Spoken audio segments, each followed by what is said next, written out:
Lebanon সাংঘাতিক একটা সংকটের মধ্যে আছে।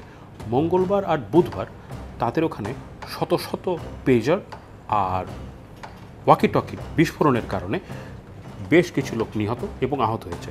সন্দেহের তীর ইসরায়েলের দিকে। আসলে কি হচ্ছে ব্যাপারটা, এই নিয়েই আজকের স্টার এক্সপ্লেইনস।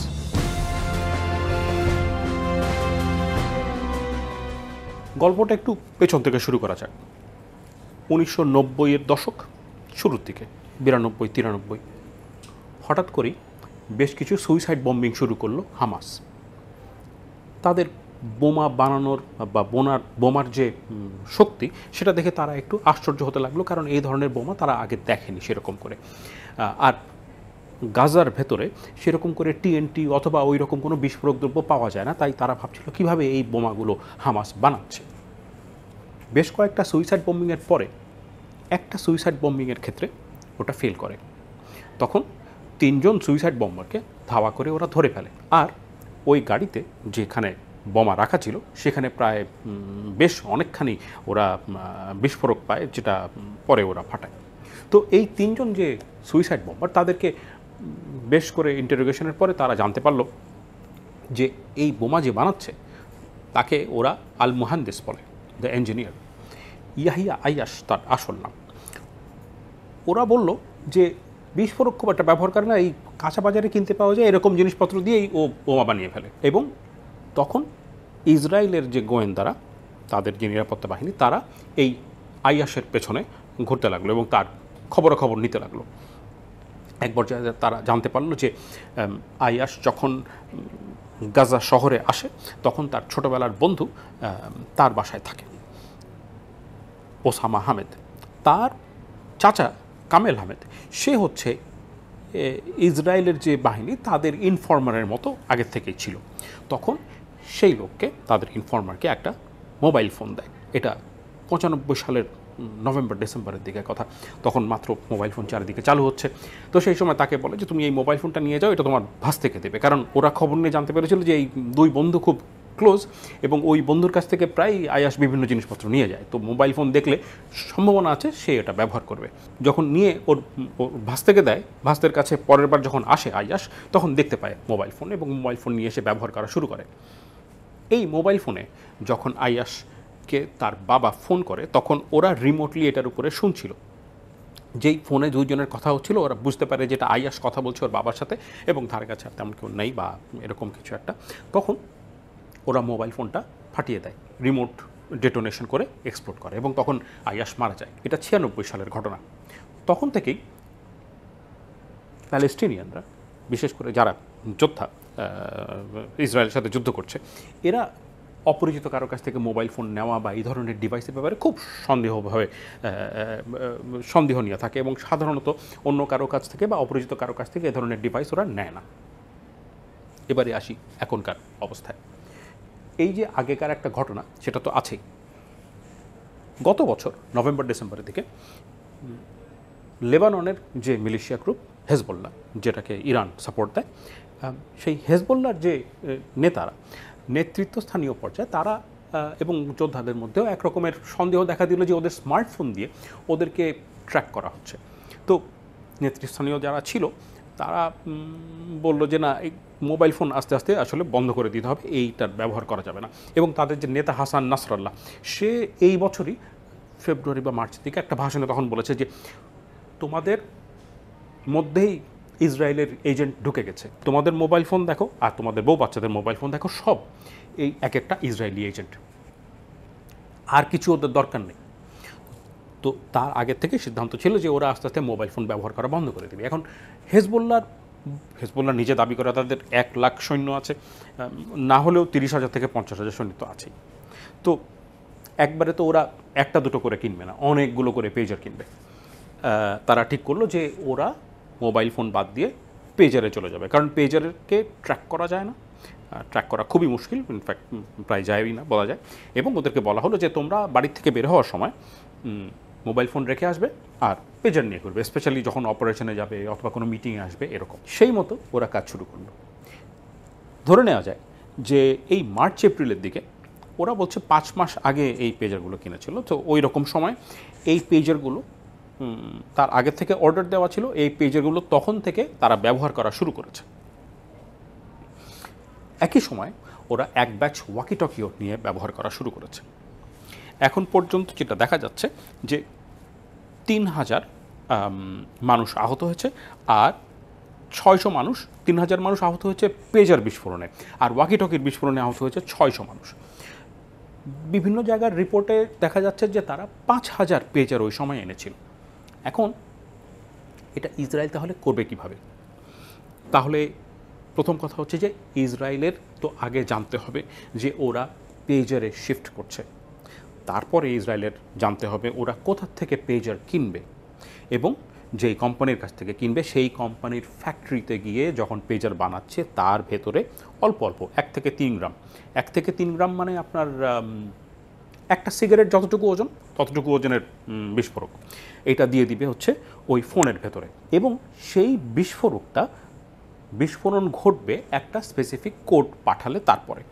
সো যেটা হয় যে আগে আমরা পেজার এখানে ব্যবহার করতাম, এবং বিভিন্ন সময় বিভিন্ন লোক দেখেছেন পেজারে মেসেজ আসলে ভাইব্রেট করে, তারপরে খুলে টিপলেই মেসেজটা দেখা যায়, তো টেপার সাথে সাথে ওটা ফেটে গেছে। সেই কারণে অনেকের চোখে মুখে বিস্ফোরণ ঘটেছে এবং অনেকেরই চোখ অন্ধ হয়ে গেছে।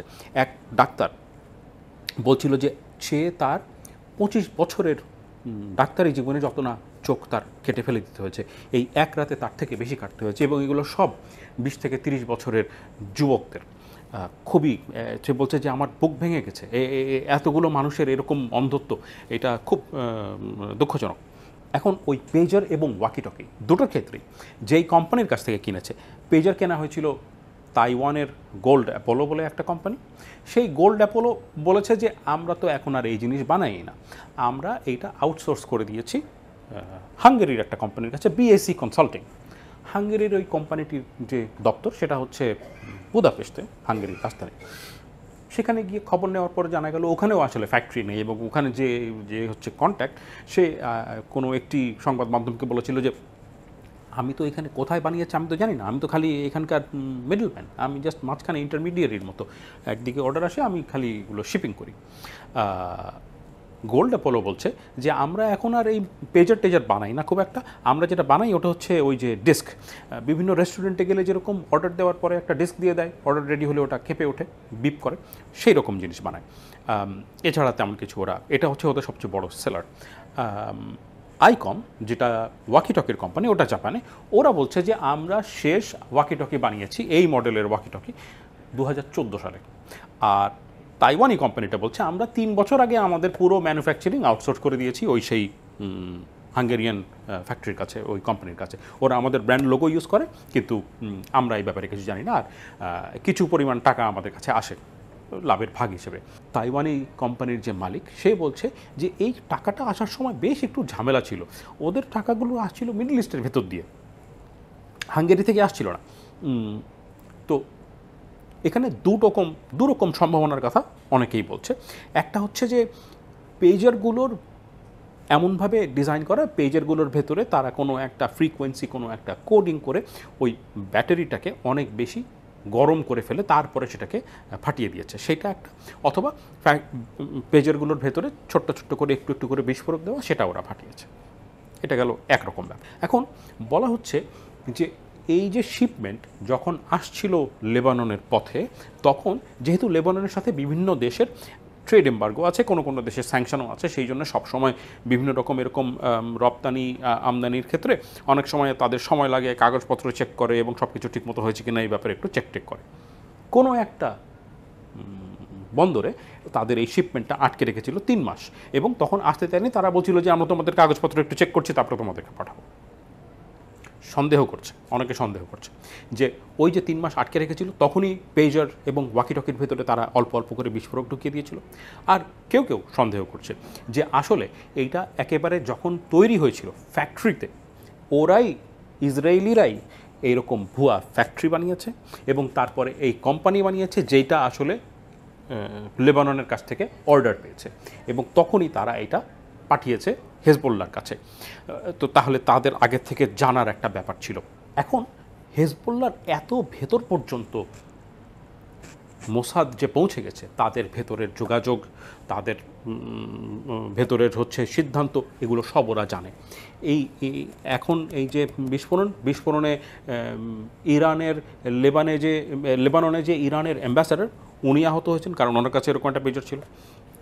এমপি আছে, দুজন এমপি, একজনের ছেলে মারা গেছে, একজনের মেয়ে আহত হয়েছে বা মেয়েও মারা গেছে। এরকম বেশ অনেকে এরকম গুরুত্বপূর্ণ লোকজন আছেন যারা আহত হয়েছেন, আর অনেকে তো মারাই গেছেন। পরদিন যারা মারা গেছিল তাদের শেষকৃত্যে শবযাত্রায় ওই মিছিলে তখন ওয়াকিটকিগুলো বিস্ফোরণ করা শুরু করে। ওয়াকিটকি ফাটে ওরকম 600, আর সেখানে মৃত্যুবরণ করে 25 জন। ওয়াকিটকিতে সম্ভবত হয়তো ওটা বেশি ঠিকমতো অথবা বেশি করে বিস্ফোরক দিয়েছিল, সেই কারণে হয়তো মৃত্যুর সংখ্যাটা ওখানে বেশি। এরপরে এখন লেবাননের এয়ারপোর্টে কোনো রকম পেজার, কোনো রকম ওয়াকিটকি নেওয়া নিষেধ। ইনফ্যাক্ট ওখান থেকে যারা রিপোর্টিং করছে, যেই সমস্ত নিউজ আউটলেটগুলো, বিবিসি, ডয়চে ভেলে, রয়টার্স, এরকম তাদের যে নিউজ ক্রু, ওদেরকেও শহরের লোকজন দেখে বলছে এই তোমার মোবাইল ফোন ঢুকিয়ে রাখো, তোমরা ধারে কাছে মোবাইল ফোন নিয়ে এসো না, কারণ সবাই এখন মোবাইল ফোন, ল্যাপটপ এগুলোকেও ভয় পাচ্ছে যে কখন ফেটে যায়। এই অবস্থায় আসার পরে হাসান নাসরাল্লাহ যে হেজবুল্লাহর নেতা, সে এখনও তার সিদ্ধান্ত এরকম করে জানায়নি।